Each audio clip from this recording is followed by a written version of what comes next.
Yeah, exactly. This is, quote, the best case scenario where you have an aligned AI or something that's not wrecking society, that's not maximizing paper clips, that's not misaligned with well-being, but that is still doing such a good job of all this that it takes over all the economic labor in the economy, not just economic.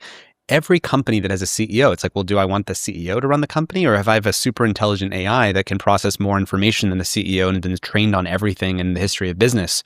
At some point, that AI is going to be taking over. And so at every little nodule in the economy, like every decision maker, every boardroom, every military leader, every strategy leader, every president, at some point, the temptation will be, if I think about it in a narrow way, the temptation will be to swap in an AI for that person.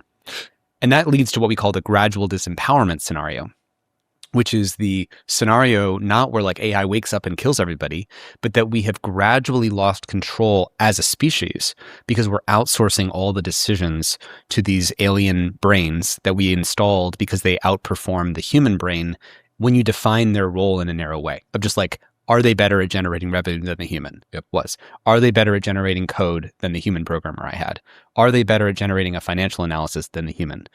Are they better at making someone feel good in the short term, like an AI therapist Going to war. Going to war, a soldier. But the temptation then is that again, that leads to a world where it's like AIs are talking to each other, not humans.